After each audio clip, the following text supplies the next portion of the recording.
I'm just imagining like Bodhi waking up and like, Zach just like holding these figures in front of David's his face. face. He's not saying anything. Yeah. Am I dead? Look, No. look at it. Yeah. Like I'm You'll doing like now. it and you will love Yeah. it. You're looking at me. You're not you, you're me. All righty. I mean, he was going to join us for this episode, and but he's like, no, I'm not an '80s kid, though. I'm like, okay, fair. You come from an 80s kid's loins, though. Yeah, Loins. I appreciate that he was the one that told you. It's not like he wants to do it and you're like, you're not an 80s kid. You're not an 80s kid. he will eventually. You're like, he'll eventually become an 80s kid. I don't No, he'll think eventually so, join buddy. us. It's not how it works. It's not how science works. Hey, Hal, calm down over there. He'll eventually join us. He's doing it so much his arms start spinning in a circle. Zach will have rewritten what he likes. It's the angle too. It's the angle going. It's the angle. Okay, never mind. All righty, friends. Welcome back to another episode of the nostalgia-fueled mustache ride that is 80s Kids Unite. This is the podcast where a bunch of us 80s kids get together and talk about all the things that you may have forgotten about, we may have forgotten about. We revisit them. Super uncomfortable, Zach. Where Zach puts the loins and the groins of his favorite characters right up into the camera. You guys can't see it at home, but I'm sure you can smell it or imagine what it's like. It's very disturbing. But anyway, every week we do a deep dive into these topics from our childhood, brought to us directly from our patrons, from our various Patreon feeds. This is a combination of ultimately, what is it, like 4 different shows coming together. We've got $2 late fee. We've got Podcasting After Dark, TV Obscura, and Territory Marks joining. Every one of those podcast mentions takes you on a journey back. And whether you were brought here from any one of those or all of those, we welcome you. We thank you for listening. And we hope that this episode brings you a little bit of nostalgic joy, as I'm sure it will for us. Or we'll just talk about Zach's trauma, because that's typically what we do. And then we get into it. So, I'm Dustin. With me today, I've got Zach, who's in every single podcast you've ever listened to that's retro. I've got Corey and Diallo, and the 4 of us are going to sort of hash out today's topic, which is the DC Superpowers toy line from Kenner. Was it originally from Kenner, guys? Yeah, sure was. Originally from Kenner. And as and this topic was suggested by our number 1 patron, David Ullman. David, thank you. Woo! As always, we wish you a happy Thanksgiving, and only you. Everyone else, I hope you have an okay Thanksgiving. Not as good as David's. Not as good as David. David, this is a weird thing where we created it. David Ullman's Thanksgiving is going to be the best Thanksgiving. But as the odd man out here, this topic came into the 80s kid mainstream phone line, the hotline, and I was like, I really didn't have these characters. I'm obviously familiar with the DC Super, the Super Friends, the line of heroes. But I'm like, I'm just a little unfamiliar. Now, these 3 gentlemen with me today all have specific stories, memories, adventures. You can't see this. Zach has shown like 95 different toy lines, every comic book that he owns. He's just waving them by the camera. This is like the happiest Zach's ever been. Yeah, it's ever. Like he's never so been happy. Yeah. So There's quiet, a smile too. on his face, and he hasn't said a word, which is it's like eerie. It's very strange. I guess he wants us to name them or something. I don't know. But also like McDonald's toy. You're just throwing up every Mac toy that the you own Knife. is just laid out on this desk in front of you, apparently. Well, we used to have a show on $2 late fees Patreon called "Why Does Zach Own This?" And this is like, here's the culmination of why does Zach own all this random stuff. Well, that's exciting. So so anyone who knows anything about that show, it's basically me being like, Zach, why do you own this? Why the hell do you own this? Now, today we can sort of understand why you might own these things, but Sure. it does seem like literally thousands of toys are being passed in front of the camera. Is every toy you own on the desk? I guess No, no, no, no, no. This is just a box, a box that traveled with me for decades, though. A collection of toys that are near and dear to my heart that I've since passed down to my son, Bodie. Zach, I have noticed that there is a theme. You might not have noticed, but every single toy that you've held up, the paint has been removed from their noses. Every single one of them. Except for Martian Manhunter, and there's a reason for that because I've actually talked about the superpower line on a either $2 late fee or podcasting after dark or both. Nope, not on $2 late fee. I did because I said I used them as my wrestlers. I remember every episode in photographic memory. No, I have no idea. You know what? It might have been. No idea. It might have been territory marks. Might have been territory marks. My love of wrestling and my lack of love of the wrestling figures. And I use the superpower figures for my wrestlers. So I will put tape on their wrists and, they would beat each other up. And exactly. No, that was safe for my brother. And I think the reason why they've all lost the paint on their noses is because they were battling all the time. Of course. Hawkman. Well, thank you for bringing all of it. It is like being every episode of this show is like being at show and tell. It is. I was thinking the same thing. It really is because it's, like a show and tell that we wish we had. Because really, sometimes kids would bring in things like, oh, it's science or like, who cares, right? But if every show and tell was just like, I'm bringing in my favorite toy, then we would have enough show and tells to power a city or something like that. Before we get into this, guys, I think we do need to clear the air on something that happened offline, just so we're all cool, just so we're all everyone's cool. Now, Diallo had texted one of the most amazing toy commercials of this particular line that we're going to talk about today, and we were all like, "Wow, it really was like a time machine. It really just took me back. I was like, I absolutely remember this. I remembered this, but like right before the commercial started, it was like the last like 3 seconds of this this chocolate milk situation commercial as well. But it's like when a memory gets activated, and I think all of us on this text thread were like, wow. And then about I don't know, I guess not a full day had gone by, but some hours had gone by, and Zach was like, check out this commercial. This is awesome. I sent 2 of them, by the way. Okay. He sent 2, but one of them was the one that Diallo had sent. And it caused a little bit of a rift, like in the space-time continuum because there was some confusion where Zach was like, I didn't send. What do you mean? I can't find it. And Diallo was like, I just sent it. We were all like, wow. Yeah. Like So I just wanted to, if you guys had anything you wanted to say about that now before we get in, I don't want this to hang over us. I don't want there to be any weird, subtext or hurt feelings, because Diallo said he felt a little invisible, and I just don't want you to feel that way.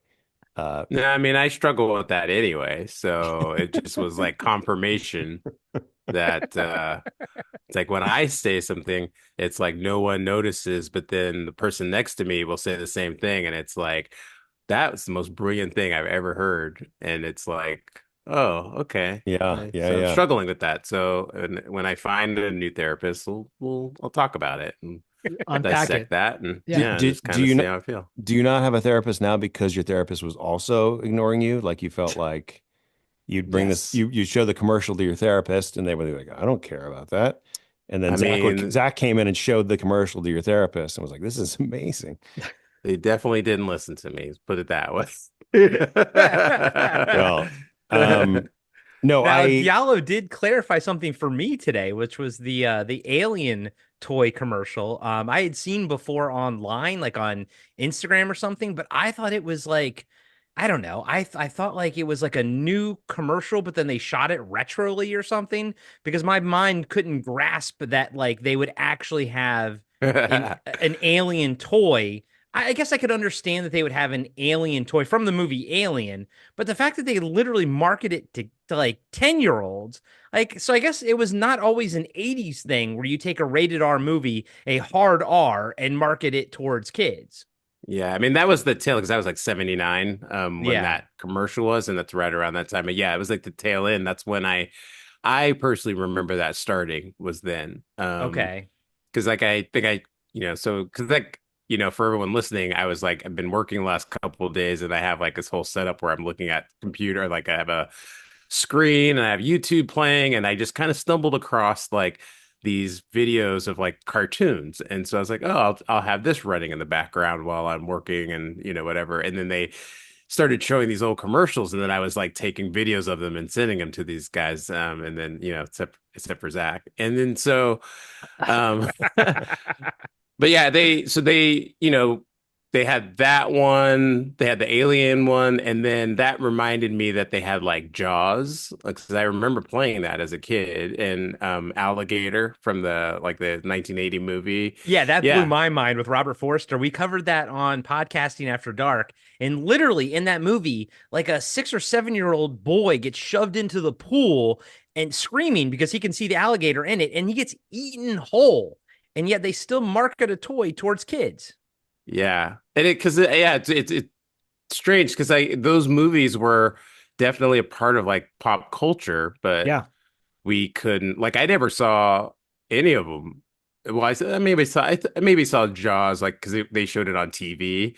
But I don't think I've ever seen Alligator. And It's good. You should. It's yeah, really and then, fun. and then yeah, and then Alien I didn't see till I was like teenager, after like right around when Aliens came out. But then yeah, but it was just like we all knew what it was, and you know, people had the figures, and I don't know, it's just life.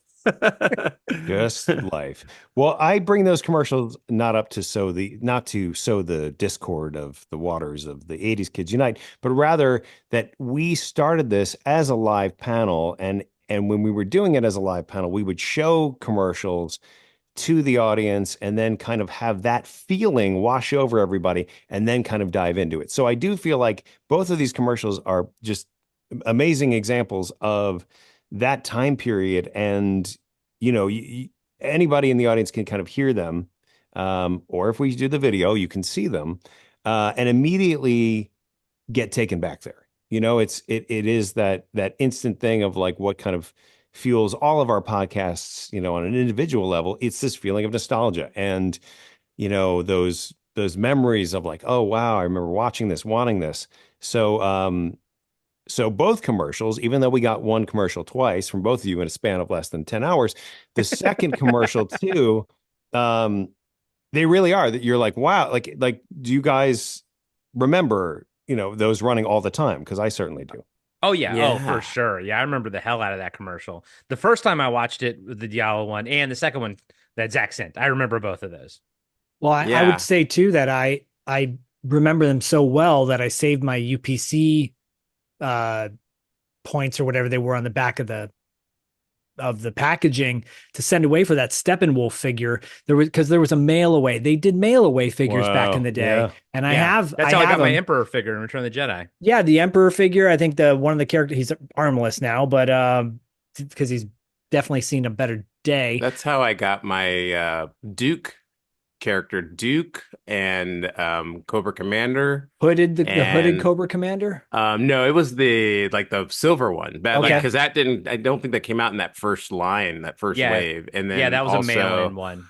Also, Boba Fett, which is that's a pretty common one for people, but yeah, Yeah, that's like probably the most famous mail away figure out there. yeah, That's there were how Boba Fett. Boba Fett. interesting. Boba Fett. Boba Where? Fett. that's how I lost my virginity. Mail order bride. They were having a Mail order special- Boba Fett. I had to send in mean, a lot of UPCs. I think it was many just things could be true. 6. But then I wasn't really old enough to, stay married or whatever. But yeah, cool. Not to. I think I cut somebody off here. No. I was gonna say more about the love of mailing in things and getting that figure, but yours takes the cake. You guys didn't do that? Oh, weird. Okay.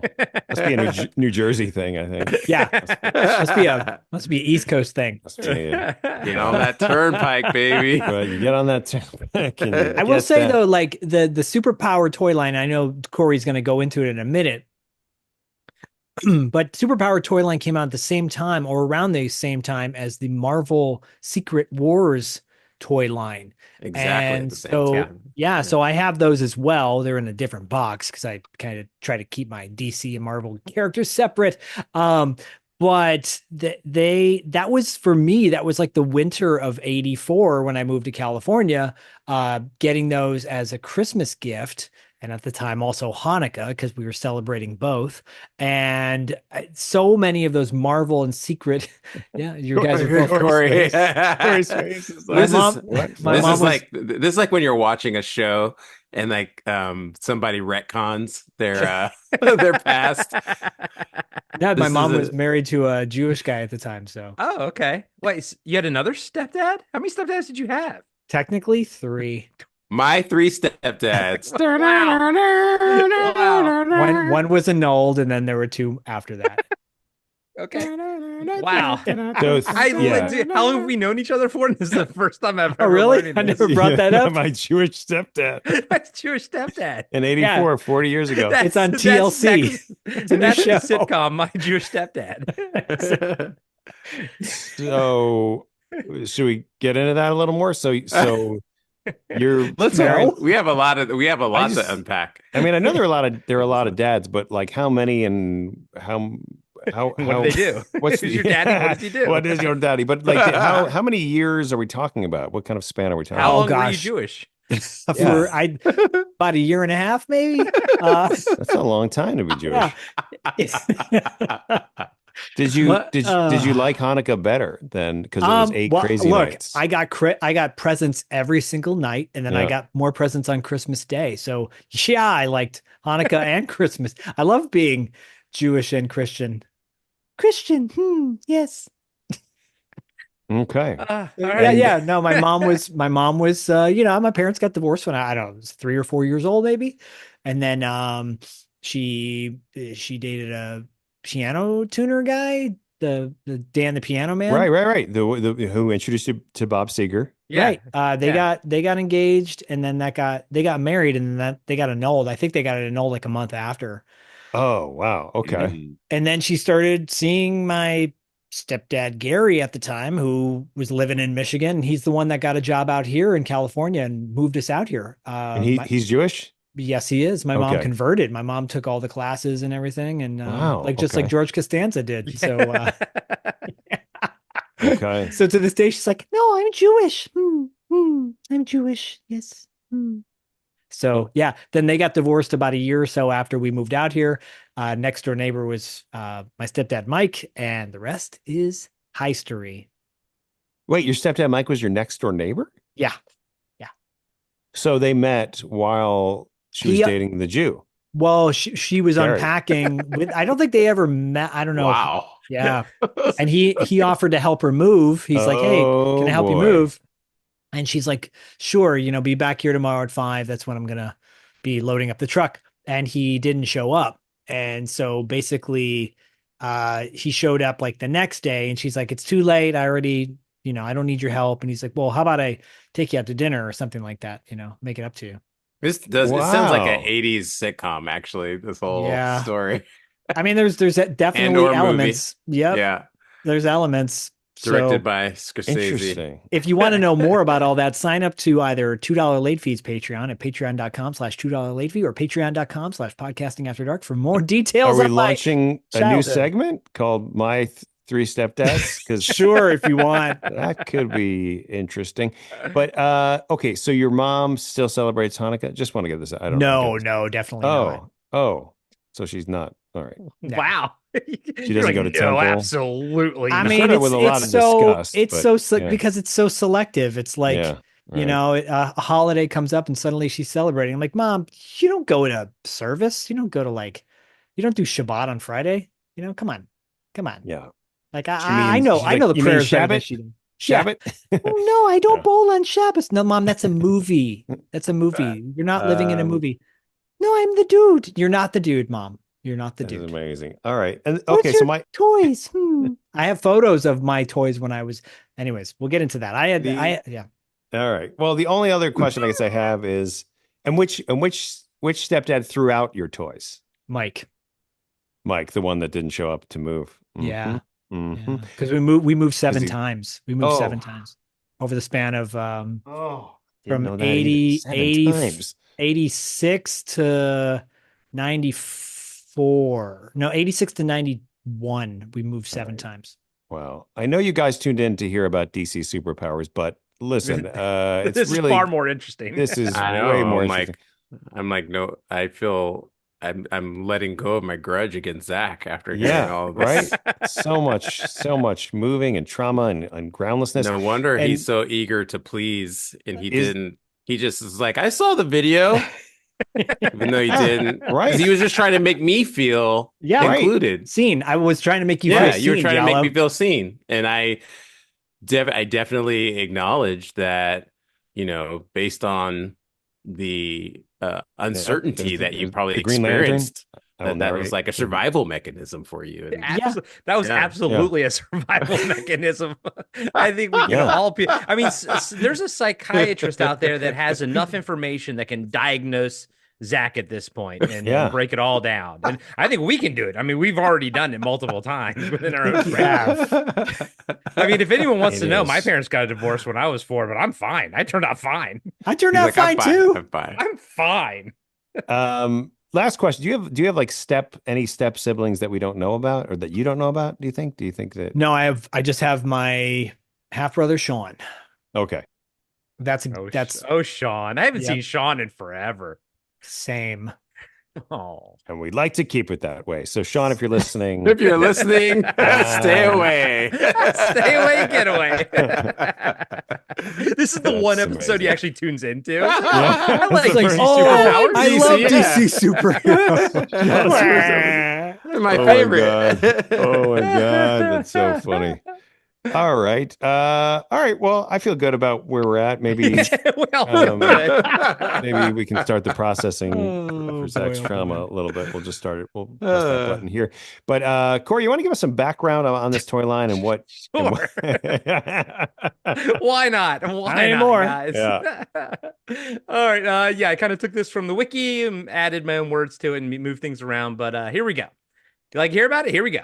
1984, DC Comics awarded the master toy license of their characters to Kenner. The team at Kenner devised hidden mechanisms within the figures that would trigger an action when their legs or arms were squeezed. This emphasis on each character's superpower led to the naming of the line the Superpowers Collection. Each toy in the first 2 series were packaged with a mini comic featuring that character. They also included a cutout collector's card on the back of each package. With the Apocalyptian New Gods characters like Darkseid selected as antagonists for the line, comic creator Jack Kirby received some of the only royalties of his long career for redesigning his characters for Kenner. Artist George Perez also received royalties for designing. Artist George Perez also received royalties for his design of Cyborg and redesign of Lex Luthor. Most of the other designs, such as the packaging artwork, were based on Jose Luis Garcia Lopez's classic DC style guides. In all, 3 series of figures and accessories were released from 1984 to 1986 before the line was abruptly canceled in February 1986. 2 toys pictured on the back of the third wave packages were never produced: the all-terrain Trapper vehicle and the Darkseid Tower of Darkness playset. McFarlane Toys acquired the license in 2020 and has been releasing new versions of the DC Superpowers toys since 2022. And I believe you can get them online or at Walmart. I don't think they're like a Walmart exclusive, but you can kind of basically find them at Walmart. So yeah, there you go. It's a little backstory on that. And the rumor is that the Darkseid playset is going to be coming out. I saw that. Yeah, I've seen pictures of it. And if you start playing and you sync it up to Pink Floyd's Dark Side of the Moon, just stop playing when that's really interesting. We are in the 40-year anniversary of this toy line, and that's not even by design. So No, that's really congrats cool. to all of you guys because that's really wild. And you mentioned that Kenner that everything had sort of an action, and hence you see a lot of every figure being marketed as the power action, insert the blank. Yeah, and I think that's what's cool about the line is not every figure had the same action. So Zach's like squeezing the legs of Green Arrow and his arms move. He has like a bow shooting action. Yep, and then the Flash, he squeezes arms and his legs run. So you got to imagine that the tooling on these had to have been pretty extensive because they're not just like you think about it, a GI Joe has the same features. Like every single one of them do, unless you have some sort of specialty one. Right. But like they all have the same features, so you can kind of just keep the same tooling. But for these, as Batman is fisting Green Arrow in the back. You have failed this city. But like those are two separate different toolings right there. So Yeah. I imagine that this was not a cheap line to produce. They were really well made. I mean, like I said, I had almost the entire first wave, quite a few from the second wave. I had some of the ships. I had Lex Luthor's ship. Like I said, also the Marvel Secret Wars figures came out the same year, so they were competing against each other who was cooler. I preferred those because they didn't have like the action. I kind of liked just the posability versus the action in the figures. But man, they were really well made. I mean, and down to like little details. There's this one character I'm holding up right now. You guys can help me out with his name. The Parademon. Yeah, Parademon. He looks like a kind of like a green mantis, but his little arms move as well. Like the little claws that he has actually have a separate way of moving, and I don't know, that's really cool. Like little details like that. Or you could take the wings off of Hawkman if you wanted to like de-wing him, or all the accessories that came with them at the time, probably one of the most detailed figure lines to come out. Yeah, and I feel like nowadays, like that Parademon is technically like a little bit bigger. And I remember Darkseid being a little bit bigger. Like I feel like they would charge you more for those now. They would be the deluxe action figures or something like that, and cost like, extra. But back then it was just they were all the same price and you got what you got. And they were pretty damn amazing, including a comic book. I feel like they made them to scale because you look at like, Flash and Hawkman. Flash is like, almost an inch shorter than Hawkman. That's unheard of nowadays. Nowadays, they just make them all 6 inches or all 4 inches or whatever. Right. Yeah. That's what she said. But That's what he wishes. 4 inches. 4 inches. That's average, isn't it? That's average, right? You make them all 4 inches. All right. Those figures were I want to say, I don't want revolutionary in a way, like yeah, like up until I mean this whole line is like it's like for like I guess the age I was at, it was the shift from like the way things used to be to like not just with the line but just like the way the comics were represented at that time.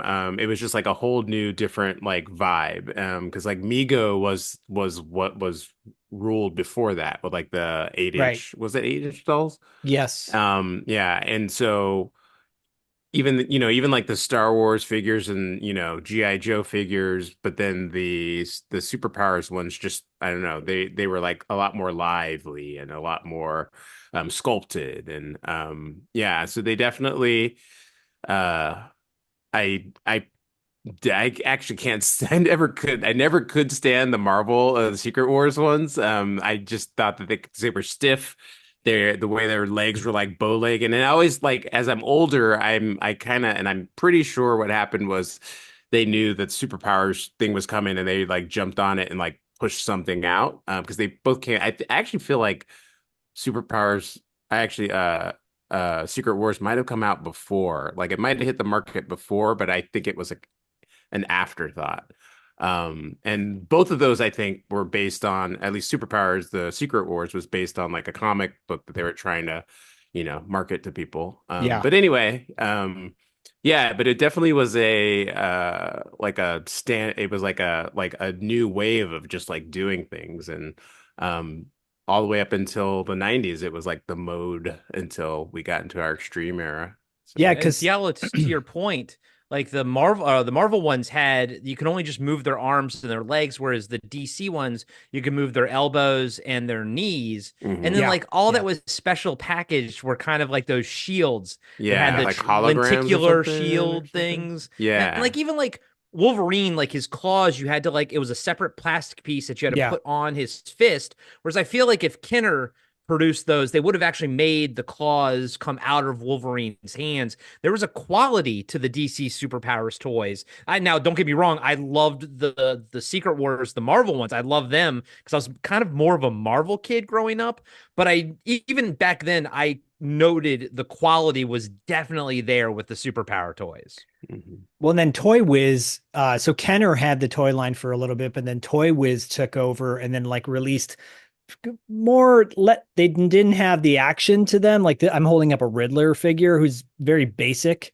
I mean, he's cool looking, but he doesn't do anything. He doesn't have like any sort of action. No And power action? no power action. That was Toy Wiz. And Toy Wiz Oh. ended up getting like the DC and Marvel line because eventually they would release the Wolverine with the extendable claws or whatever. Yeah, But that actually went into his arm and everything. yeah, but Kenner was on fire. Like this was the beginning of Kenner doing, I think Mask was coming out pretty soon after this, and they would have the little catalog that would come in the toys of like what's coming soon from The movie Kenner. starring Eric Stoltz, for anybody who's confused. Yes. Yeah. Rocky Dolans, I think. Rocky Dennis. Dennis, yeah, not Rocky. Yeah, no relation to the Dolans. monkeys. Mickey Dolans and Rocky Dennis had a love child. Oh, God. Yeah, the Mask figures. Yeah, they had a Sam Elliott one. It said Mustache Rise for $5. Well, so I'm sure that like the answer, I'm sure I'm saying what the answer is, but did they have Kenner had more money and more power because of the Star Wars license, right? That propelled them forward in the early 80s, and they used that money to invest back into like these superpowers toys and everything. Must have been, but then didn't that company go out of business or get absorbed by Hasbro? Yeah. Well, Who nothing did lasts forever. Who did the Secret Wars toys? Good question. Yeah, keep talking. I'll look it up. Is that Galoob or something? LJN? Oh, I Like think a LJN might have, but Most things we talk about are LJN. Guys, listen to our favorite retro video game episode where every oh, it's Mattel. video Mattel. Yeah, it was Oh, it's Mattel. tell. Oh yeah, because Mattel has released a line of Secret Wars inspired figures now. So like new versions of them are coming out. But anyways, I know that you guys mentioned the Superpowers cartoon, and then there was a 16 episode series that Legendary Superpowers show, which was based on this toy line. Like it introduced Samurai. Well, Samurai was in the original. Yeah, Samurai was already on. Yeah. But they had Firestorm, who was like pretty cocky. And then obviously introduced Darkseid and Calabac, who was his nephew or something, right? Wasn't that part of the storyline? Anyways, Calabac, yeah, he's his son or son, I think. Yeah, I think. Yeah, like that cartoon was short-lived, but I remember I got excited for it. Anything that would have a cartoon around the toy, I got excited for. And these toys are great. I mean, like I said, I used them for all sorts of other things, and you could pop. You have pop to their arms elaborate up. that on Yeah, Zach. You yeah. can't just leave that hanging, buddy. What did Well, you no, use them like for? I used I them used for to pop them. I used them for my wrestling figures because the playability was better. So I renamed some of the characters, and they became the wrestling figures that I always wanted. But you could also pop their arms off too. You could like interchange as well. Don't do it, Zach. Don't do it. I'm not gonna do it now because they'll break because the plastic's so brittle. I actually broke one while I was talking, then it popped back on. It's like, oh, thank God it's not broken. But yeah, no, they were lots of fun. I love the Superpower line. Now, Dustin, I mean, because one of the things that David Allman wants us to do is like pick our favorite. So the three of us have it, and you chose to I MC. follow And everything David Ullman does. if he David tells me to Ullman's jump off a wish cliff, is my command. David, that's what we do. That's the service we offer on Patreon, guys. It's pretty much you join our Patreon. You just tell us what to do. We'll just do it. That's But I right. cut you off. Please continue with your question. Well, no. So did you have you? So I'm assuming you didn't have any of these, but you were obviously aware of their existence. I mean, did you read comics much when you were a kid? Yes. So I was a Marvel comic reader primarily. Me too. I just didn't it didn't resonate with the DC line so much. And I think that sort of fed into it. But all that to say, I didn't have the Marvel line of toys either. So, but I feel like it wasn't a kind of like your responsibility as an 80s kid to like everyone had to have an Incredible Hulk. I feel like, right, we just all had one. I don't know why. Like you're just like, yeah, I got Incredible Hulk. So Yeah. I feel like he had an appearance. But no, I this line I was aware of. Obviously, the commercials resonated, but I didn't have them. The Flash to me is the one that stands out the most, I think. I don't know if he was. I mean, he was extremely popular in my little circle of friends. You'd always see the Flash and the fast leg action. Something about that. He's got like a So cool, he's got all the accessories. He's got the Mercury or the wings on yes, his ears and, the little lightning bolt on his yeah, thing on his it's a boots. great And figure. So I think my brother had that one, and I just didn't. Um, He's just got the groin right It's his in Peen. peen. He's the got his camera. peen. It's just right in the And his He's got booty, buttocks. the his tight indention. booty. Very I mean, they distracting. I'm did paid not a lot gonna. of attention to the details on these I mean, guys. he's a runner, Yeah. so They did right. His glutes are defined. yeah. But anyway, all that to say, I did not own any of these, so it wouldn't be fair for me to say, oh, this Did is my favorite. did your Uh, brother have them? Did Lance because have them? well, I think he had the Flash. Okay. Oh, I'm okay. pretty sure. Okay. Um, but same thing with him. It's like we were not really reading DC and hanging out in that DC world. And I think a lot of that too. I don't know if you guys have ever talked about this, but I think like Marvel to me is just more fun from a personality perspective because when you look at a lot of the DC characters, even today, the reason they couldn't get the movies right for so long is like the comic relief was always just so bad. Like it would always just be like, oh, here's the Flash gonna say some funny lines. Whereas like I disagree. you think that Marvel is less funny than DC. I don't know if it's about being funny or not. I just feel like, yeah, I mean, it's just like a whole different discussion. Well, yeah, and Yeah. we certainly won't devote that much time to it, but just from the perspective of, like Spider-Man was like the, kind of the wisecracking cool guy. Like there I never resonated with any of that in DC. I didn't see, every like Superman is he's kind of boring, Batman is broken and intense. And the line goes very, very far. But is there any character, just talking off the top here of the head, of the top of the dome, are there any of these characters in the toy line that are kind of like the sarcastic, wisecracking character that you guys know of? I don't know about in the line. I mean, there were characters around that time, maybe like a few years later that really got a lot more popular, but I mean, I don't know if they ever were like pop culture popular, but Mm. like the especially it's like in 87, I think it was when Justice League came out. That was known for being like comical, but actually really good. And there's a couple iconic moments like Guy Gardner, Green I'm Lantern. glad you brought up Guy Gardner. I Yeah. feel like he's got the most personality in the DC universe. Yeah, like Booster Guy Gardner. Gold and Blue Hmm. Beetle. It was like actually really funny like book. Batman punched Guy Gardner out like one punch. That was like a big deal. Like it was actually that is actually, but I can see how like it was like comic book famous, but I can see like it wasn't pop culture famous. So I can see that, Yeah. Okay. Well, the closest thing I can think of for me personally is the Teen Titans, and not to digress, but Hmm Beast Boy, and just like characters sort of in that world, because they are younger and you're still getting that kind of making their way in the world today while Even you're like becoming even then superheroes. they weren't that was like deadly serious when it first came out. That was Yeah, not no, comedic at all. Yeah, so yeah, I don't no, know. and what Yeah. that is today is so different than what it Yeah. was. Yeah. But I Yeah. think Dustin, to you, what the point you're making is like, we all know that like Wolverine says bub, and that he's like a firecracker, and you don't want to mess with him. Like I feel like his personality is as important as his claws and his costume and everything like that. We all know Absolutely. Spider-Man's a kid, and he's kind of he cracks wise because he's actually scared, and that's like kind of relatable and everything.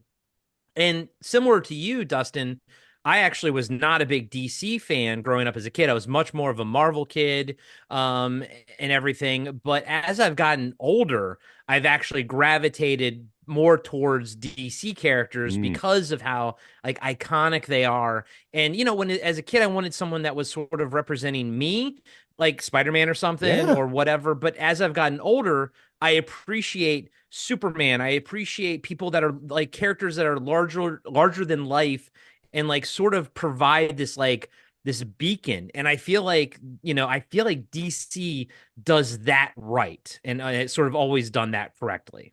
Yeah, Well, I had its whole like when I was doing a blog and writing about that stuff, I actually was like I think what happened was that the world got more cynical. And as that happened, DC's characters were what you said. They were, I mean, because they were the ones that were carrying the whole thing for the first, however many 40 years or whatever, 35 years, I think, until Marvel came on the scene. Marvel, like I personally like love both. I've never the distinction that never was made in my head when I was collecting. I knew that they were different companies, but mm-hmm. I just was getting comic books. I didn't really. I don't.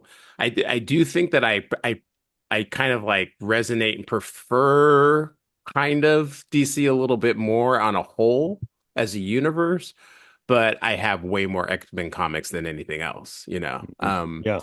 So, but yeah, I just feel like the world got more cynical and the DC characters are more iconic. They're like gods. And I also think that that's why Batman is the most popular one because he's the one that isn't a god. He's the closest thing to a Marvel character than any of the other ones are. I mean, the Justice League literally is just like the Greek pantheon, you know. So Right. Right. I think that that's what it's like they're a little less relatable in that way. And it was really and whenever they try to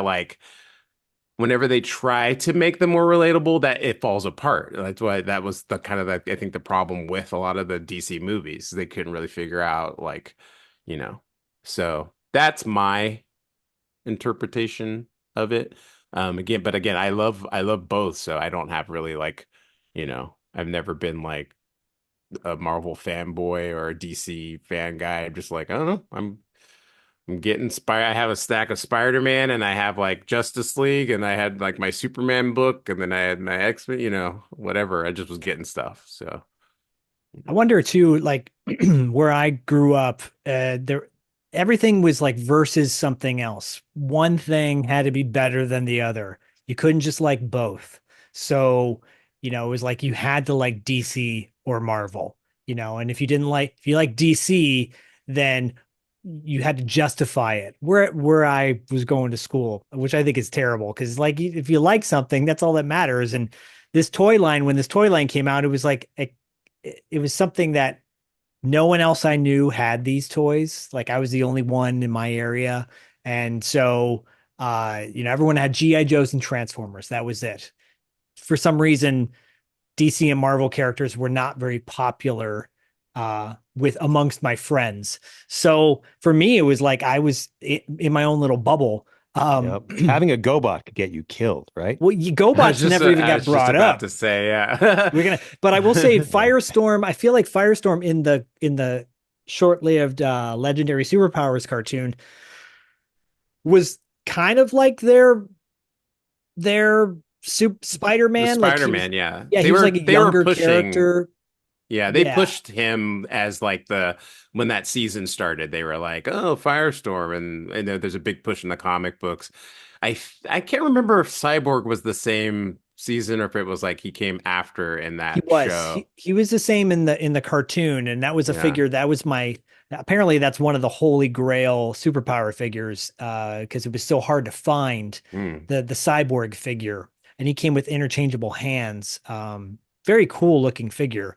I've Had had that. a vendetta against Cyborg and the Justice League ever since Oh, 1984. oh Mm. well, I think he came out in like 85 or 86, Already, but it always drives me nuts. Yeah. but Corey was mentioning how they kind of reimagined some of the iconic villains, like Lex Luthor looks super jacked up, and he came with like a cool armor piece, Yeah. and then of course what's his name, Brainiac. Yeah. Brainiac was like a big metal metallic looking, all I remember him from was the Superpowers cartoon or the Super Friends cartoon where he just was like a dude, but then the Superpowers line came out and he was like this cyborg robot, and he was Yeah, he was very cool cool as looking. hell, that toy. I love that toy as a kid. I never owned Mhm. it, but I always was like, oh man, I want that. That's really awesome. Because I Yeah. always gravitated more towards sci-fi stuff. Like, so here's the thing. The only superpowers toys I had were hand-me-downs, or I had this a secondhand toy store in my neighborhood. So I actually bought them from there. So I actually never had any of the comics that came with them. I never had the packaging. I never owned any of them new because I would gravitate more towards G.I. Joe, Star Wars, Centurions, Mask, like that kind of stuff. But like, yeah, I thought he was super, super cool. But real quick, kind of, I was looking at who my pick was, who my pick's going to be. And he has like a cloth cape. So there's Yeah. also like these toys also Mhm. came with like soft goods, you know? So Yeah. like Yeah. that's, and I'm just knowing what I know now about toy production and stuff. Like I'm just blown away by the quality and play factor that they actually give you with these toys that as a kid didn't mean anything to me, but as an adult I'm like, that's impressive as hell. Yeah, that actually factors into my pick for my favorite figure too, was the accessories that came with said figure were, in my opinion, leaps and bounds above other like superhero related figures at that time. And they wouldn't try to be like, we have to give everybody the same amount of accessories. Like if the Flash doesn't come with accessories, it's because the Flash doesn't need them. You know what I mean? He doesn't have a cape because the Flash doesn't have a cape. He came Whereas what I his think with the character came.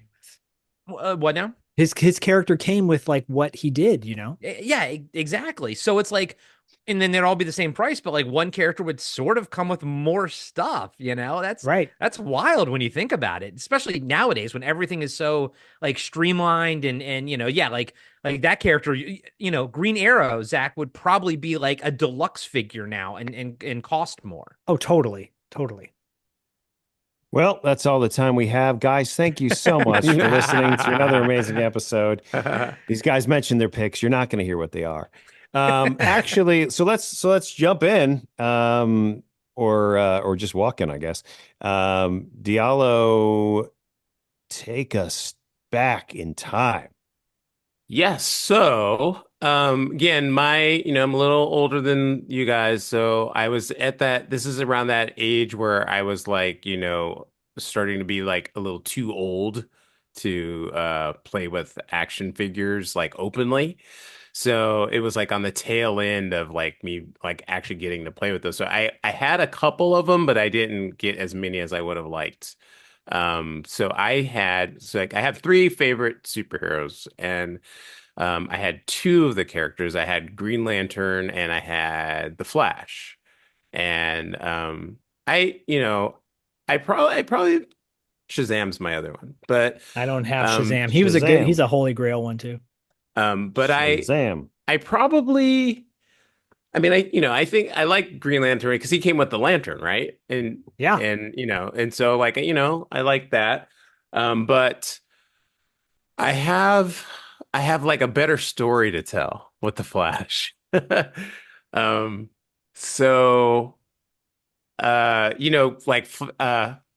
Flash forward a year later, and over in DC they had Crisis on Infinite Earths storyline. And in issue number 8, very iconic, written by the great Marv Wolfman, he killed the Flash. And Mm. I was like, not devastated, but I was just, I mean, because I still to this day think it's like if you're gonna kill a character, that's the way to do it. Like he went out as a absolute total G, saved the universe. It was done really well. Apparently, like a lot of people were upset by it. And Marv told me that they killed him because the sales were low, but and Mm. that was the reason why. But anyways, I was just like, oh man. So I had this figure, and I was still like, by that time, I was like, I was in high school.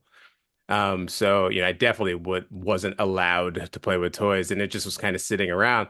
And so the Flash died, and so I remember I had like a little index card metal box, and I put him in the box, Oh, and I went into the backyard, and I buried him in the backyard. So, You talked about that Wow. recently, I think on TV Obscura, maybe. man, I don't even remember. I don't know if I've ever told that story. I think there's only. I mean, maybe I did. I know Well, there's one I other think I person don't I know if know. I don't know if it was about the Flash, but you basically said you buried it Yeah. was the Phoenix episode, and you talked about just burying a figure Oh. because the character died. Oh You yeah, know? that's right. Yeah, That's right. Wow. Yeah. So yeah, so somewhere in Northern California in someone's backyard, there may be, maybe 1,000, maybe 3,000 years from now, there may be a figure that's unearthed, and it's the Flash, and they'll be like, What is this?" Because it'll be a nuclear wasteland by That's then. The radiation will just be wearing off by then. But yeah, that was it was kind of like it was sort of like too, because I remember, it was like I had like the last time that I was like I played with my toys, and I made it a big epic. So I had like all my G.I. Joes and all my Star Wars, and it was like a huge battle, and I got all these firecrackers and I blew everything up. And but that was like sort of like symbolic of me like burying my childhood, even though I'm sitting here with a Voltron figure.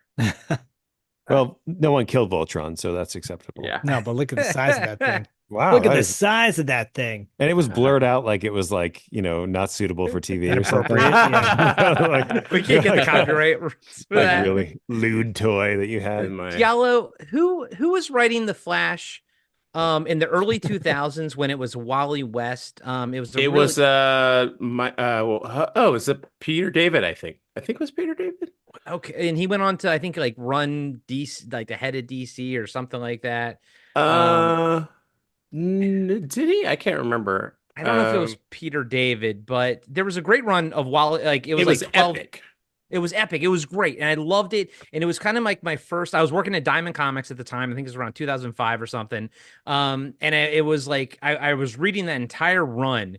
And the thing I loved about it was the writer. I forgot his name. He made the Rogues Gallery. He like rebuilt them and everything like that. Oh, Jeff Johns. There you go, Yeah, that's Jeff what you're talking Johns. about. That Yeah. run. The Rogues And, Gallery. Yeah, that was amazing. Yeah. And who is it? Is it Captain Cold? It's Captain Cold, right? Yeah. And I remember this one moment in that run where the whole city's like burning and Captain Cold and and the Flash, Wally West have to sort of work together. And the Flash Museum was on fire, and Captain Cold didn't give a shit until there was a statue of Barry Allen, and he put it out. And Wally West was like, he froze it to, keep it from burning and sort of save it. And Wally West was like, what, why did you do that? You hate the Flash. He was like, no, that was Barry Allen. He deserves respect. And I was Yeah. like, that was so cool. That was so freaking awesome. Yeah. I mean, The Flash, I used to read like the old school when I used to go to my friend's house, and he had like a stack of like, Golden Age and Silver Age comics. And that's really my first introduction to comic books, really. And I used to read all these old school, even though it was like 1980 something, I didn't really realize that there were like current books out. So I was like reading these like 60s versions of The Flash and Green Lantern and Justice League. And yeah, and the book that I was thinking about was actually the run I was thinking about was Mark Waid in the 90s. It like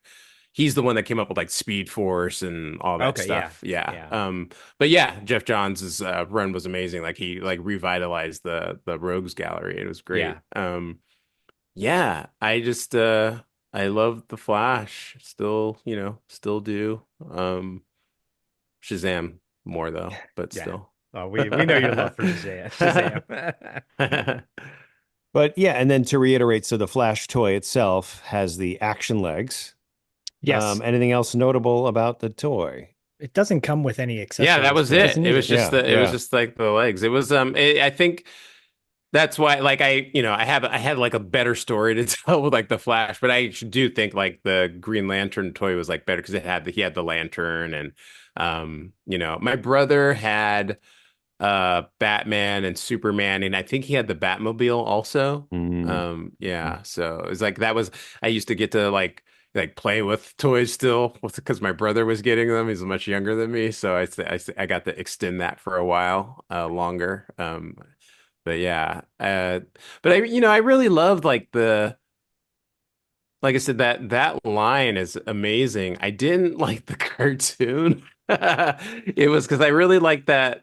It was like Challenge of the Super Friends being rerun for a while, and I could see that there was like a different style, like slightly different style of the animation. I just didn't like it. It was like a little different, but I Yeah. did like the inclusion of like Darkseid and stuff. I Yeah. liked those elements, bringing in the New Gods stuff. Um, but I also didn't really like that cartoon. And I have to tell you, I have to a point of contention. This is actually Mantis. It's not Parademon. Oh, It's Mantis. Mantis is was more like a bat-like character with wings, and he was orange and red. This is Mantis. Mantis is the green-looking bug robot. interesting. Yeah, He looks like Mr. Miracle's face. it Yeah. kind of does. This is I have Mr. Miracle as well, but anyways. Yeah. When you say point of contention, are you personally upset that Corey No, didn't it's know we. that? I called it Parademon earlier. Call it parody. No, I just right. want That's to what- point of that's what I'm saying, clarification. but- Point of Oh, clarification. Okay. You Point of said clarification. contention, like you didn't pass the test. You said parademon. I was gonna wait. This is Mantis. I'm out, guys. See ya. I'm out. Bye. And when we're you're just asking- we're just adding to more of Zach's origin story. Oh my That's God. right. Keep it going. Keep going. But when you were asking before, you genuinely didn't know which character it was. Who, me? Yeah. I think you I- you held it up and you're like, who is this? And then- Well, because I remember calling him Mantis, but I wasn't sure. Oh, But okay. then I had to Copy. look up like the back of the card of the. Copy. So Not it to is be a- confused with the Mantis TV show. With What do Carl the Lumley. parademons look like though? Because I thought they I looked- was kind of thinking that was Mantis, but I was like, but also the parademons They look like the flying monkeys from the Wizard of Oz. A little bit. All right. Well, while Okay. Diallo's looking Hold up on, that one, Zach, Yeah. what's your pick? My pick is based on the accessories mostly. I mean, I can't say it enough. I thought this toy line was really, really amazing, and I loved all the accessories that they came with. And like we said, not all of them did. This character in particular did. Like initially, I was going to go with Dr. Fate because I love Dr. Fate. I love his look. Same with Firestorm. But the Green Arrow is actually going to be the figure that I choose as my favorite figure in the Superpowers toy line. Green Arrow, aka Oliver Queen.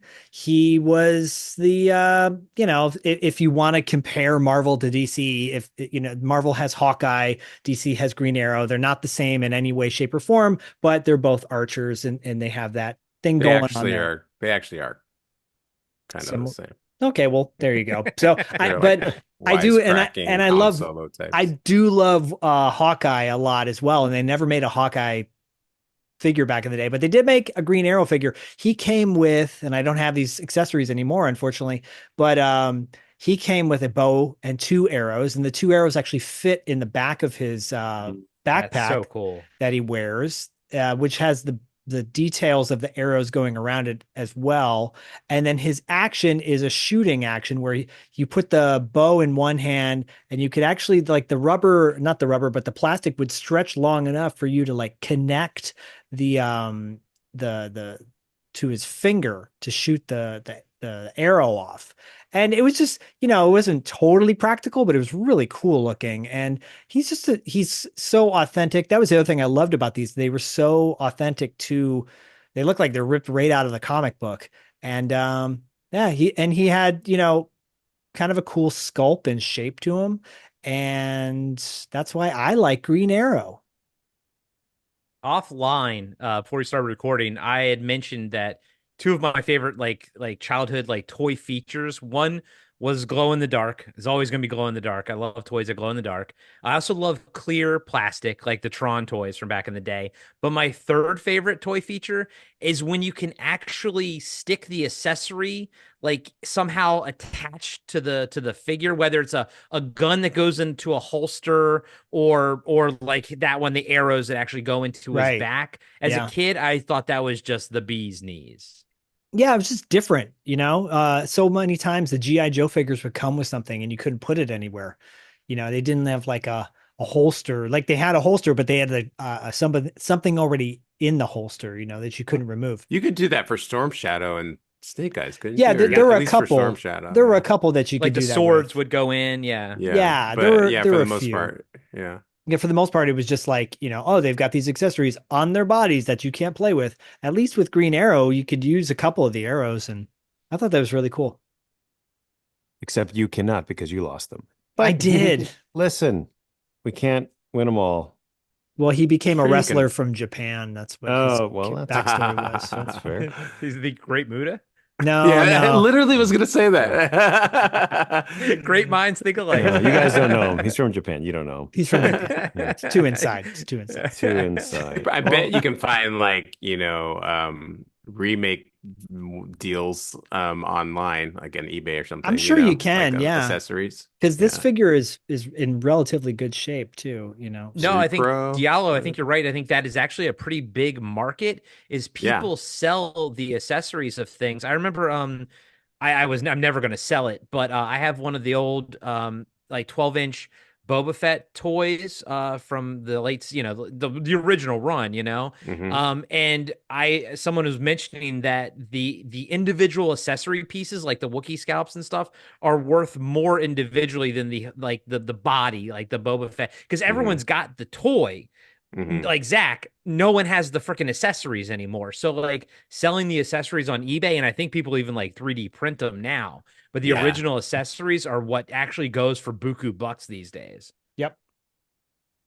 And what would buku bucks be, just as in a ballpark? For anyone looking to steal your accessories and sell them.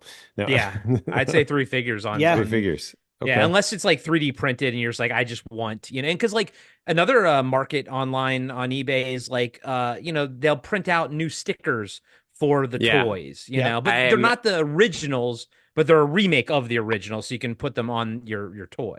I'm going to start getting into that because I have the Millennium Falcon that I want to redo, and then also the Sky Striker, and there's some there's some stickers, especially on the Millennium Falcon, that I just I have a friend, he did the whole thing. He like cleaned it all up and he just got all the pieces and everything. So I was like, it's been sitting in the closet for a long time. I'm like, I'm gonna pull that out and make it respectable. So maybe we can make the jump to light speed.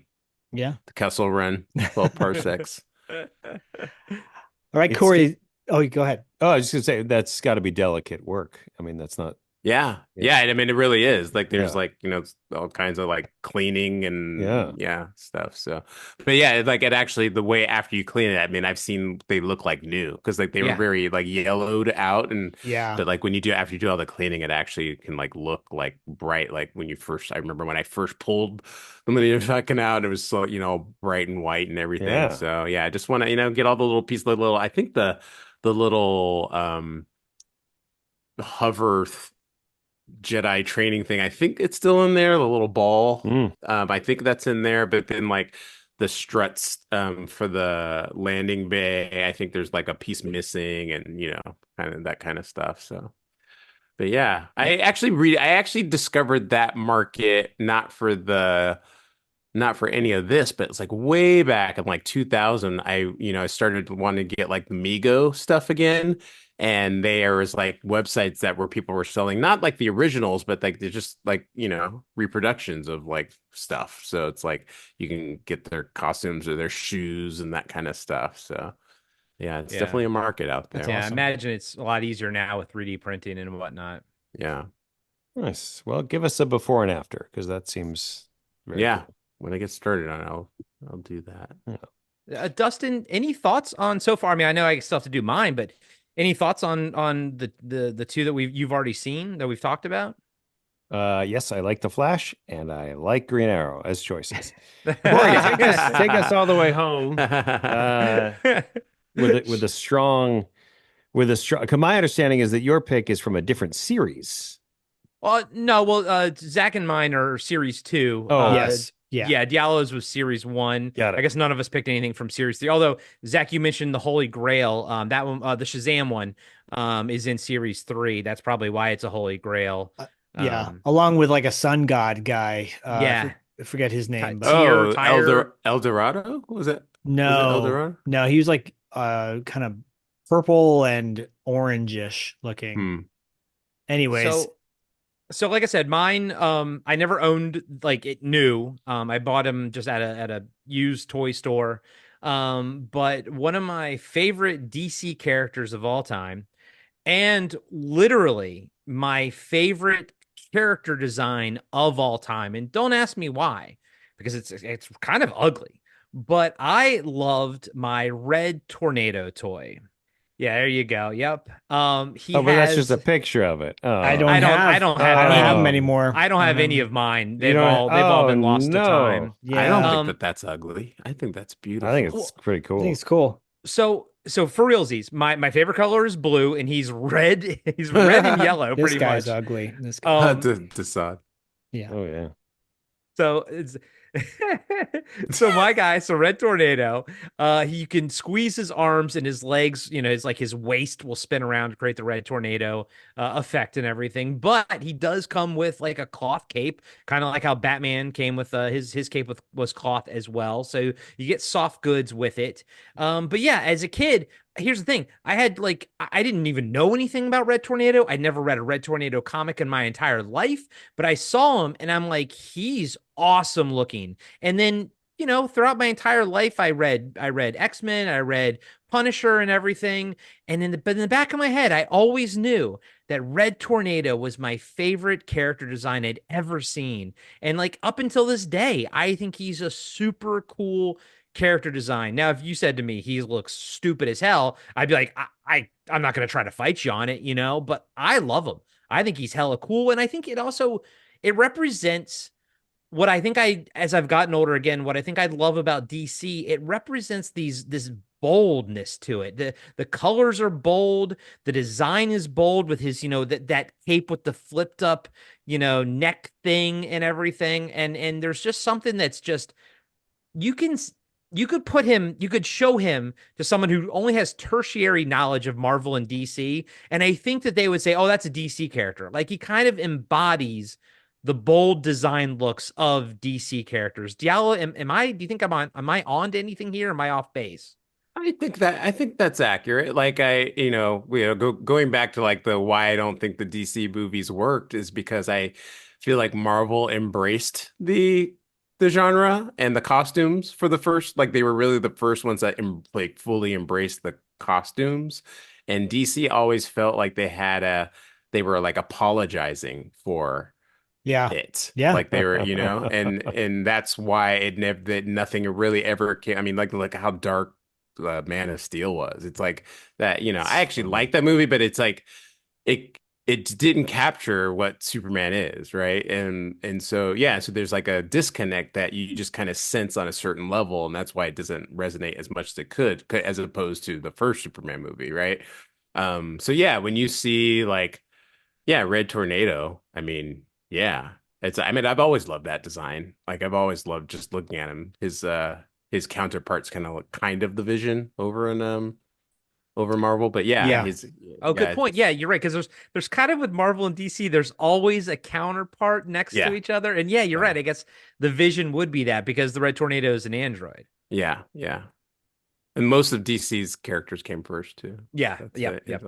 I used to have like a list when I was a kid of like I would write down all the characters that were the same. Quicksilver and the Flash, you know. Yeah. Oh yeah, totally. Yeah. But yeah, it's Marvel. DC, yeah, the DC is always like bolder, more colorful on certain levels, you know. And you More know, if they made a Red traditional. Tornado movie, he would not look like that at all. Right, right. Yeah, and that's why I feel like the DC movies tended to fail. And, you know, and as they kind of started figuring out, you know. So, Dustin, what do you think of Red Tornado? Very cool visually. I think it might be my favorite. I don't know much about Red Tornado as is he a villain? Is he a No, he's a good guy. he's a good guy? He's he's a hero. yeah. He turns his bottom half turns into a tornado. It's a tornado. Yeah, it's good times. That's pretty cool. So does mine every morning. I was gonna say he's a drink down at Cabo Wabo Cantina, and he'll turn your bottom half into a red tornado. He's one of those ones I kind of feel like similar to Vision, and I feel like he was one of those ones he might have been introduced as a villain in the first, because I think he was created by like a mad scientist, Professor Ivo. I think I could be making all this up. It's been years since I've actually thought about any of it. But then, you know, but pretty quickly he, you know, was a hero, and he's stalwart hero for all those years. Because of his love for a human woman. I don't think they had that part.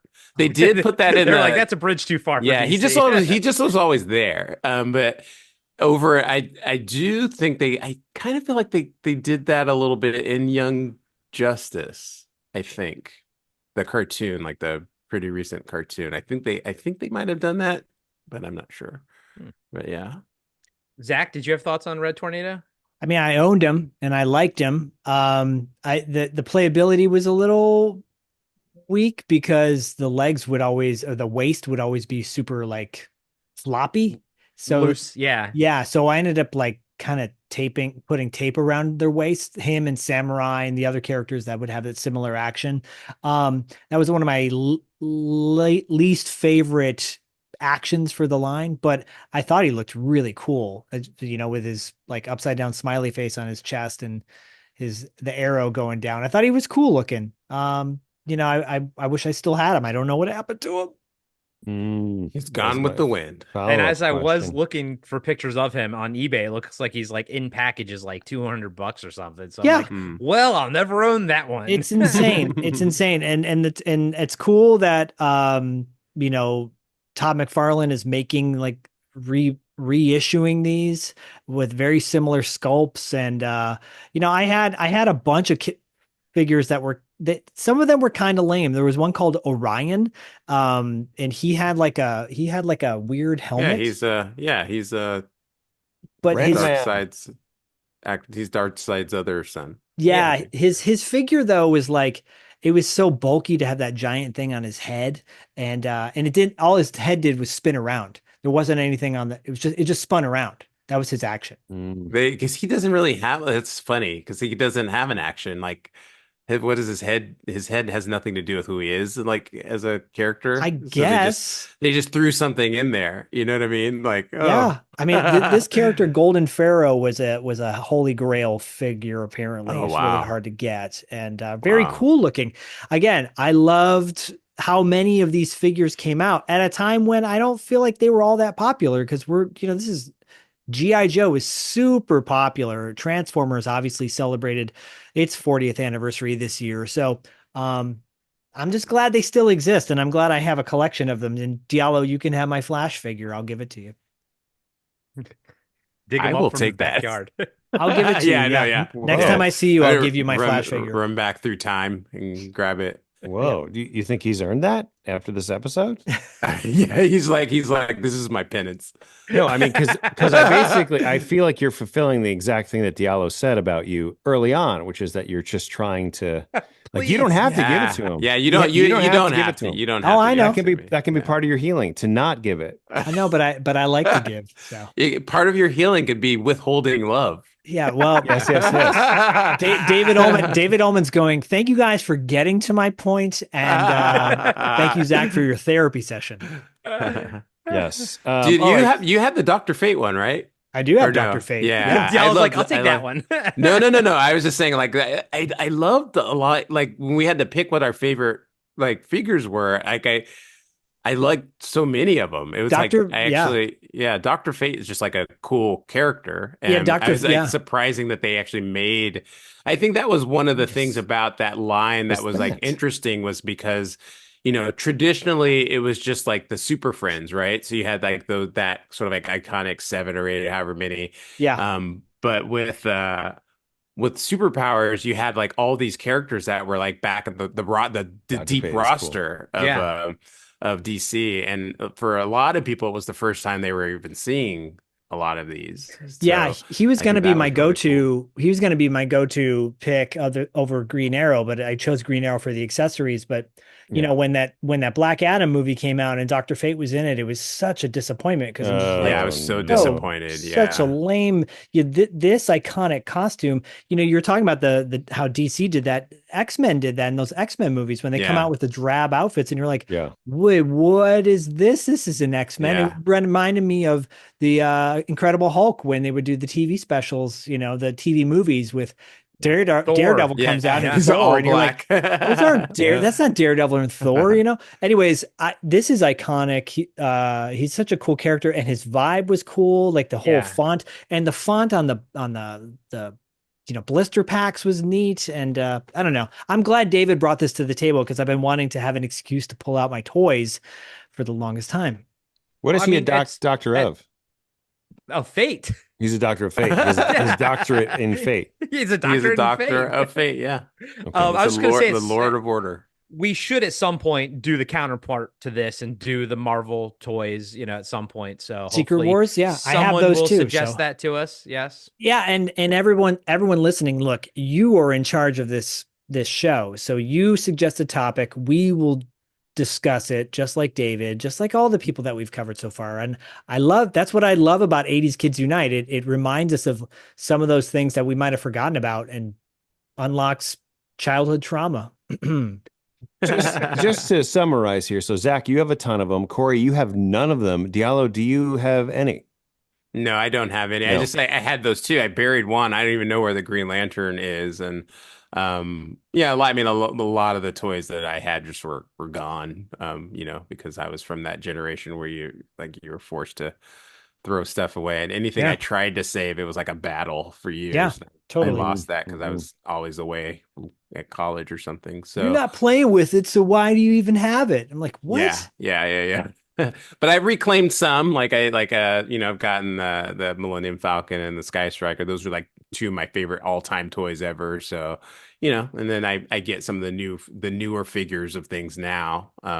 That remind me. I've been, you know, get the Migos when they come around, because that reminds me of like my heyday of collecting stuff right before Star Wars came out, you know. But I don't have any of the originals from that. Okay.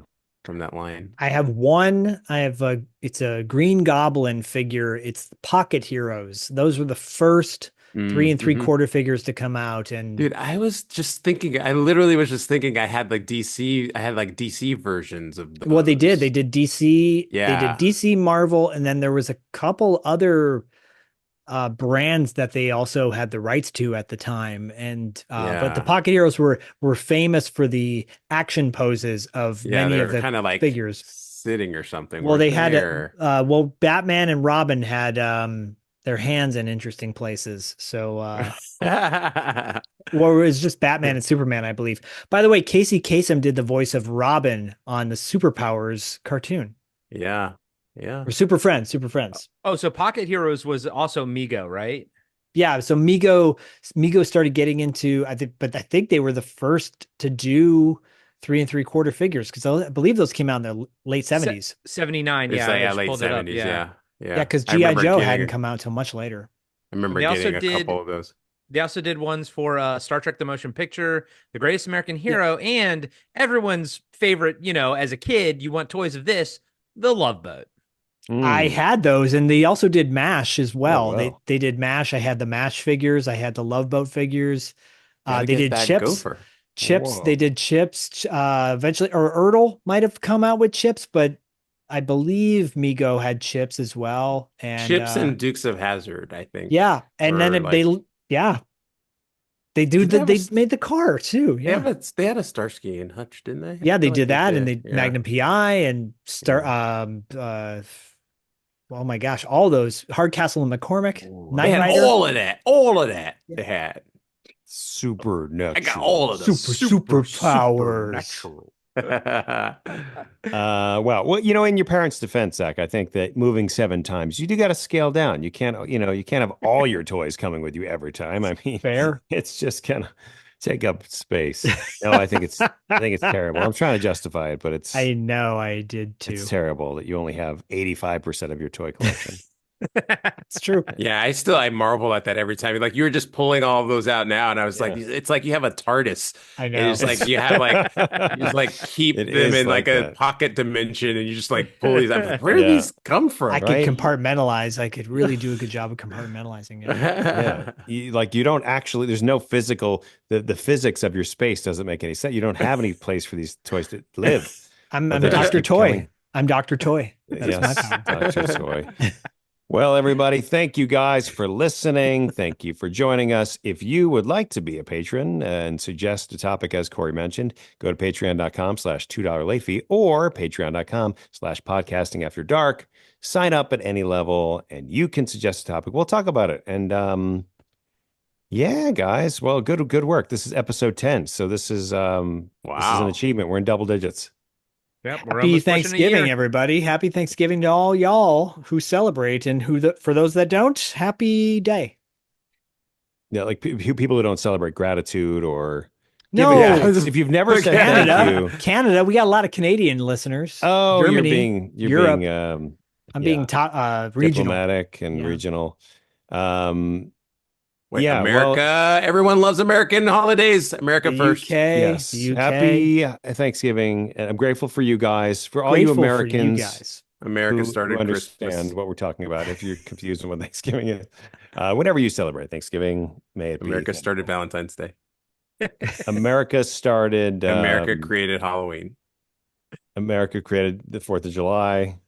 The 4th of July did not exist until we fought for putting it on the calendar. It used to go July 1st, 2nd, 3rd, then 5th. Yes. And freedom Yep. brought that to the table. It was a hard fought victory, but we won. Well, yeah. It's all so depressing. Anyway, guys, happy Thanksgiving. Happy Thanksgiving. I'm thankful for you guys. How about that? Thankful I'm for you thankful guys. for you guys too. I'm love thankful our for you guys for ups and downs and all. Yep. We went through some stuff in the last 24 hours. Come on. It's been but you know what? We're stronger for it. So it was the show almost ended. I mean, You're welcome for the entertainment, everybody. You're welcome for the entertainment. It was just so funny because as soon as you commented yesterday, I was like, in my head, I was like, Zach didn't read that. He didn't. I was like, he didn't watch that. It happens. It's a cool chocolate milk ad. So, and Dustin, thank you for show running. or emceeing, whatever, because the show running lives within all of us. You know what I mean? does. Like we all. You've got the touch. Hey, we're getting ready. Next month is December, and we are in the midst of figuring out something special for that. So stay tuned for December's topic. And Oh, right. December could potentially be like a million guests, right? yeah, we might go big and live. We might. We're trying to figure that out, y'all. So stay tuned. Stay tuned to all our social medias. Patrons will hear about it first. And over on our Patreons, we've got all sorts of great stuff going on. So check us out, support the shows, support us, subscribe, like, et cetera, all that good stuff. I liked Here's it better when Diallo said it. Oh, well, fine. Merry Christmas, Oh, everyone. Jesus Christ. It's Christmas already. Sorry. Happy Hanukkah. Happy Diwali. That happened already. America created that also.